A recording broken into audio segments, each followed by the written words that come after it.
You're trying to choose your first handgun, but feel like every gun store employee, YouTube expert, and forum warrior is telling you something completely different.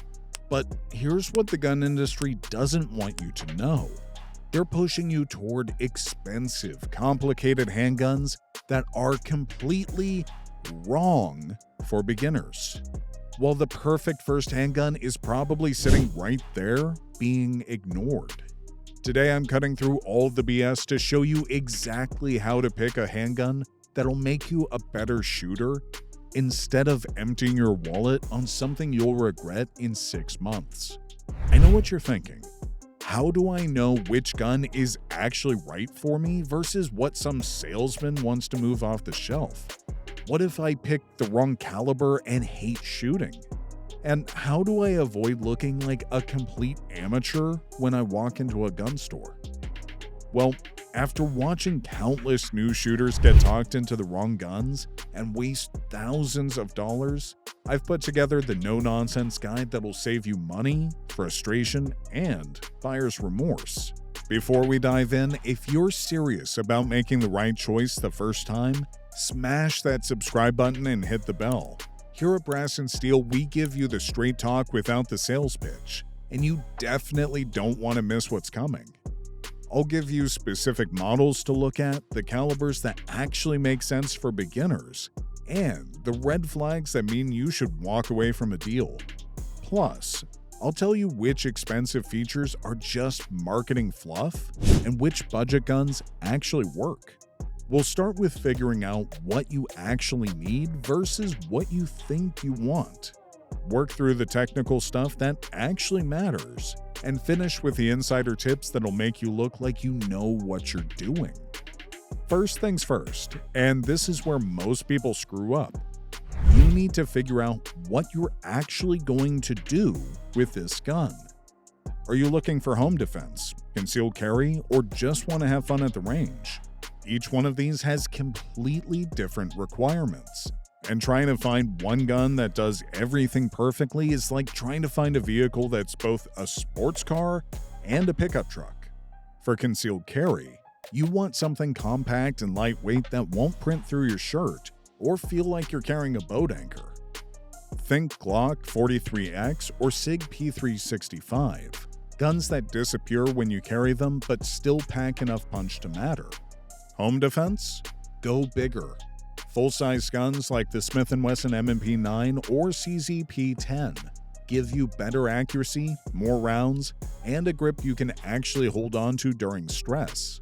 Plus, you don't have to worry about concealing a full-size gun in your own house. Just want to plink at the range and learn to shoot? Consider starting with something like a Ruger Mark IV in 22 long rifle. Cheap to shoot, no recoil, and you'll actually want to practice instead of dreading the beating your wallet and shoulder take. Pick your primary purpose and stick to it. You can always buy more guns later, and trust me, you will. Now, let's talk caliber, and this is where the internal experts really lose their minds. Everyone's got an opinion, and most of them are wrong. For beginners, 9mm is the sweet spot. It's got enough power to do the job, recoil that won't beat you up, and ammo that won't require a second mortgage. Plus, it's what most police departments use, so you know it works. I see new shooters get talked into 45 ACP because bigger is better. They hate shooting because it kicks like a mule and costs twice as much to feed. Or they go with 40 S&W because some old-timer told them it's the perfect defensive round. Then they can't hit anything because the recoil throws them off target. Want to learn the fundamentals without going broke? Start with 22 long rifle. Yeah, it's not a defensive round, but you can shoot all day for $20 and actually develop good habits instead of flinching every time you pull the trigger.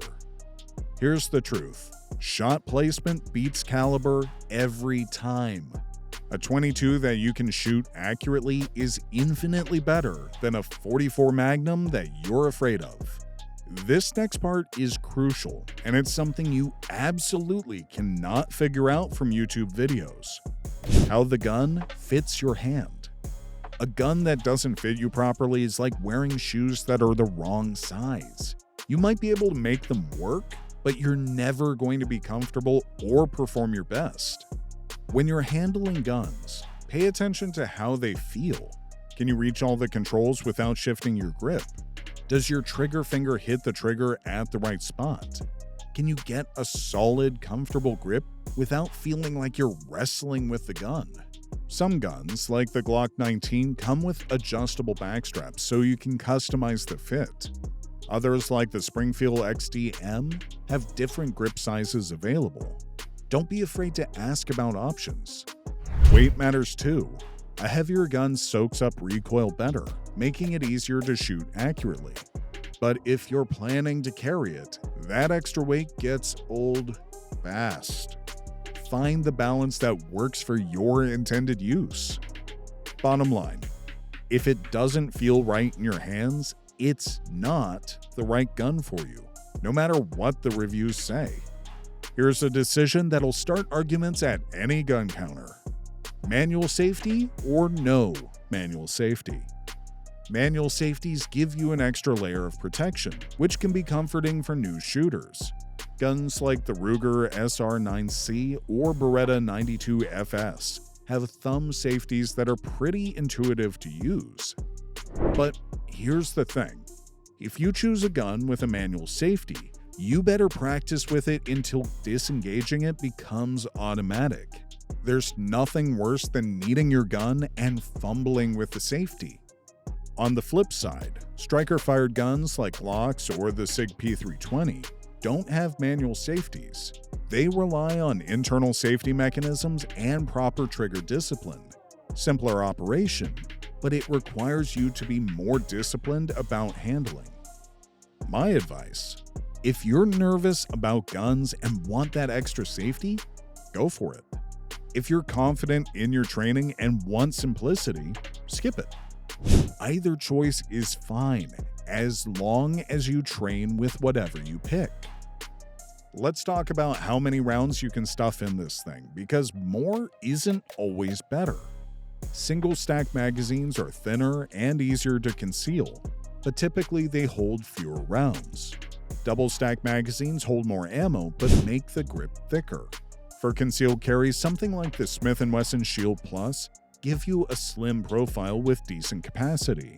For home defense, a double stack like the FN 509 gives you 15 to 20 rounds, which means less reloading if things go sideways. Here's what new shooters don't realize. Higher capacity usually means a bigger, bulkier gun. If you've got smaller hands, that thick double-stack grip might be uncomfortable or hard to control. Think about what matters more to you: easy concealment or maximum firepower. Then pick accordingly.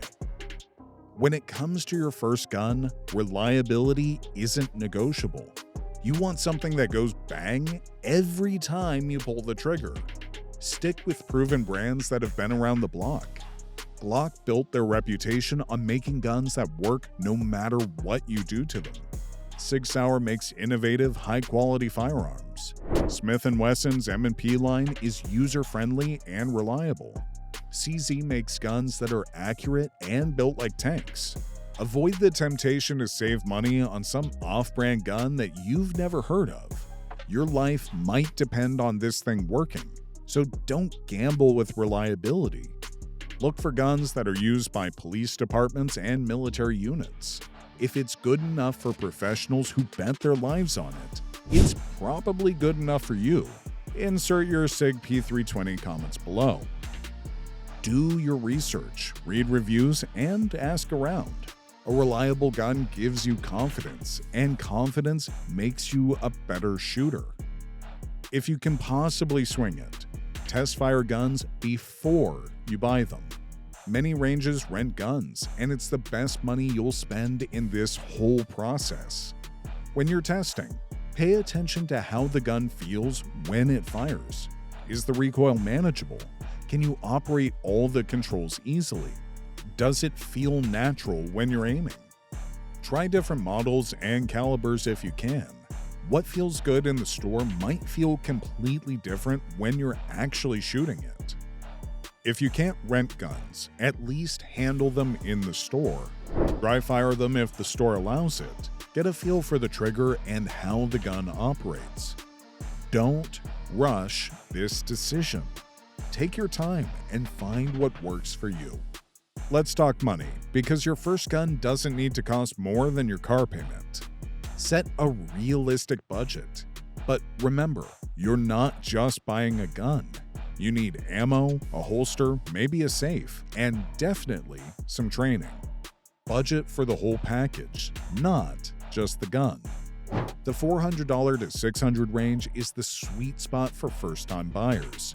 Guns like the Ruger Security 9 or Taurus G3C give you solid reliability without breaking the bank. Avoid the extremes. Don't buy the cheapest thing you can find, but don't think you need to spend $1,500 on your first gun either. You can always upgrade later when you know more about what you want. Think of this as an investment in your safety and skills. Spend enough to get something reliable, but don't go crazy. Here's something most people don't think about.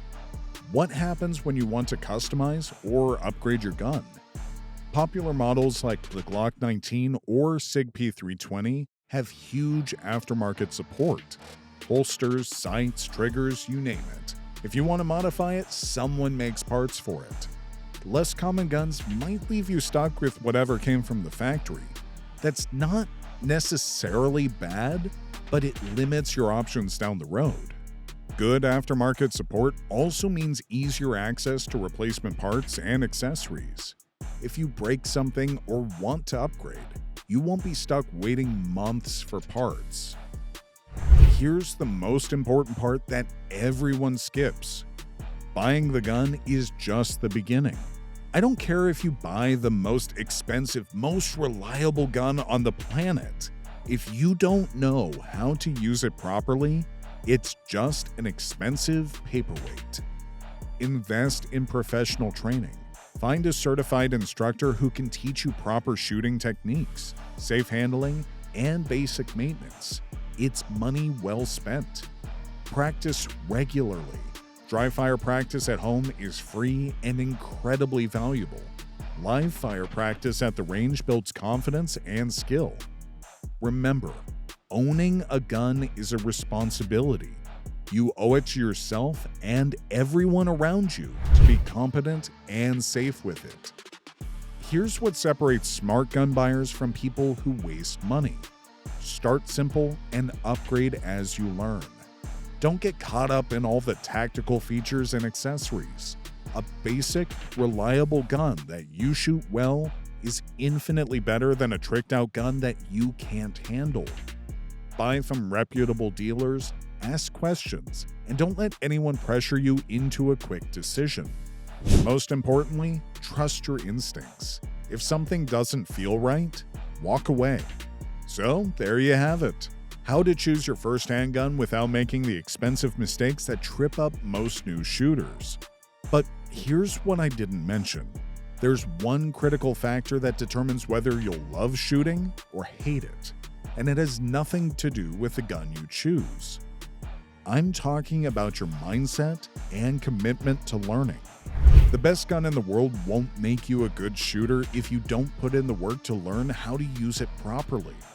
If this video helped you figure out what to look for in your first handgun, smash that like button and let me know in the comments what you're leaning towards. Are you going with the tried and true 9mm, or are you one of those guys who wants to start with the 22? And if you haven't subscribed to Brass and Steel yet, what are you waiting for? We're constantly reviewing guns, breaking down techniques, and giving you the honest information you need to make smart decisions. Hit that subscribe button and ring the notification bell so you don't miss anything. Drop a comment and let me know what questions you still have about choosing your first handgun. The Brass and Steel community is always sharing great advice, and I read every single comment. Thanks for hanging out with us today. Stay safe out there, and remember, the best gun is the one you'll actually practice with. Now get out there and start shopping smart. I'll see you in the next one.